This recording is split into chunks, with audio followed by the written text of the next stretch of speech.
नारी जाति के पास है तो इसलिए पूरे राज्य का नाम पड़ गया त्रिया राज्य।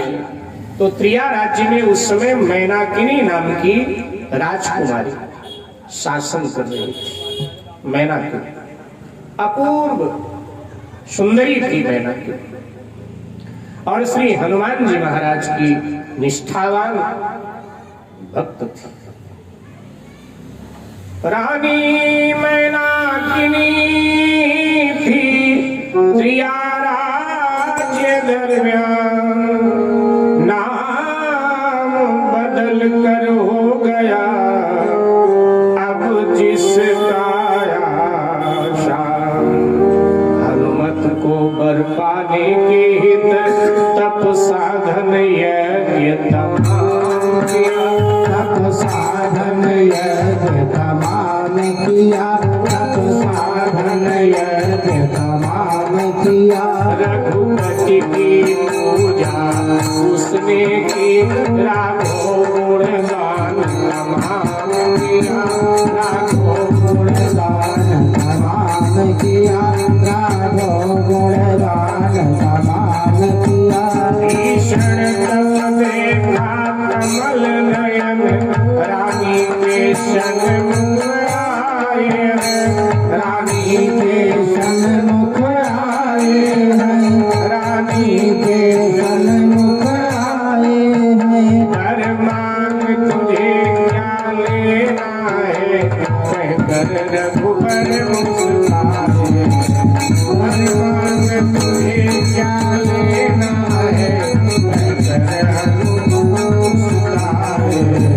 कहकर रघुबर मुस्काए हैं, कहकर रघुबर मुस्काए हैं।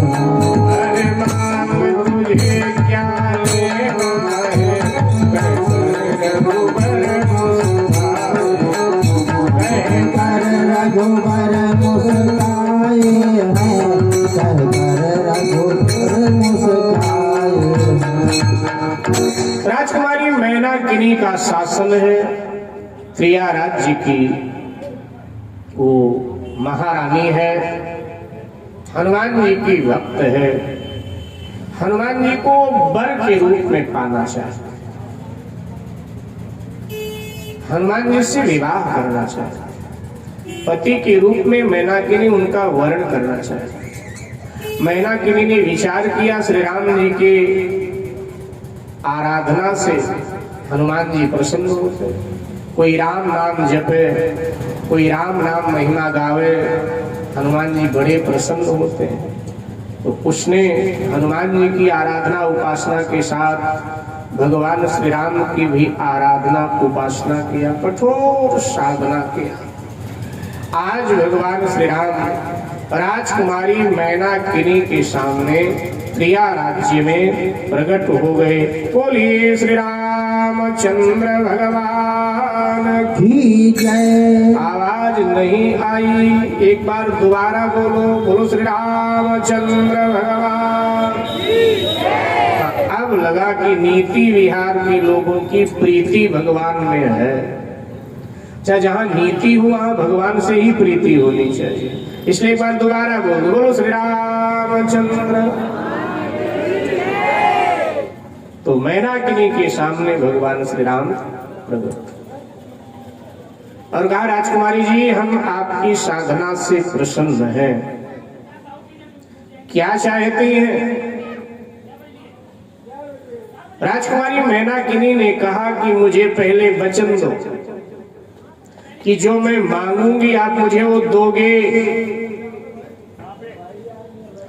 राम जी ने कहा कि देखो देवी, वचन में पहले दूंगा नहीं,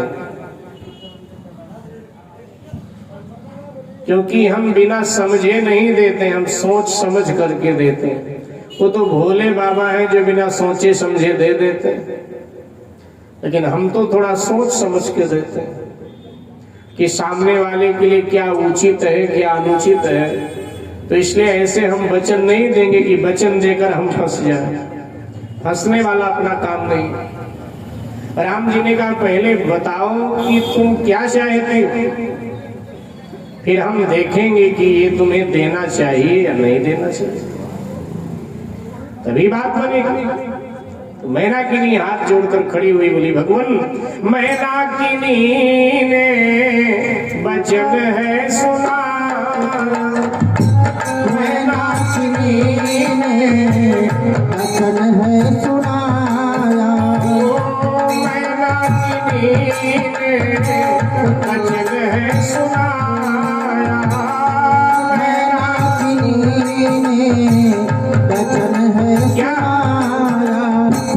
मैं चाहूं पवन पुत्र को पति बनाया, मैं चाहूं पवन पुत्र को पति बनाया, ओ मैं काकर धूप की नहीं है मुमकिन, मैं काकर धूप की नहीं है मुमकिन, मैं भेजूं उसे बात कर लेना माया, मैं भेजूं उसे बात कर लेना माया, मैनाकिनी ने वचन है सुनाया, मैनाकिनी ने वचन है सुनाया, मैनाकिनी ने वचन है सुनाया, मैनाकिनी ने वचन है सुनाया। भगवान श्री हनुमान जी महाराज को मैं पति के रूप में पाना चाहते हैं। अब अगर वचन दे देते भगवान तब क्या होता?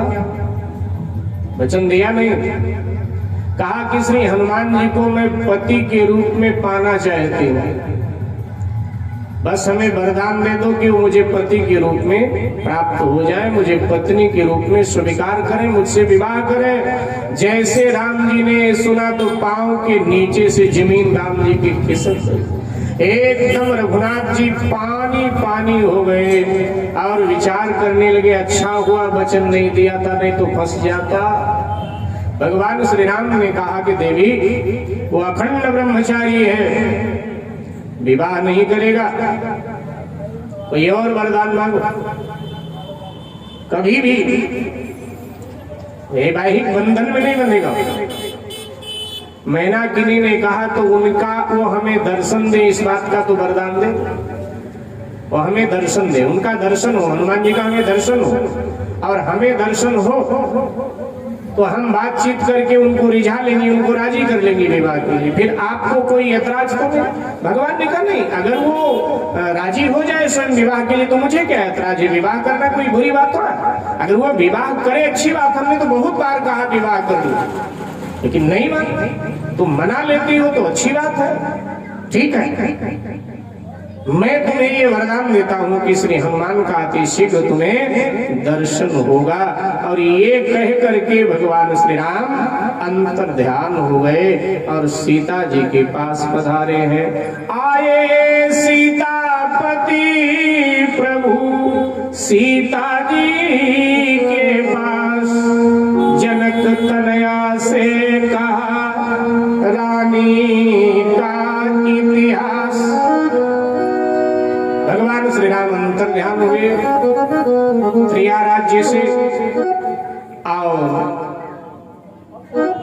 साकेत में जगदम्बा सीता जी के पास पधारे। थोड़े से उदास हैं भगवान, सो सीता मैया ने पूछ लिया कि प्रभु आप उदास क्यों हैं? और तब भगवान श्री राम ने रानी मैनाकिनी का संपूर्ण इतिहास सीता जी को बताया।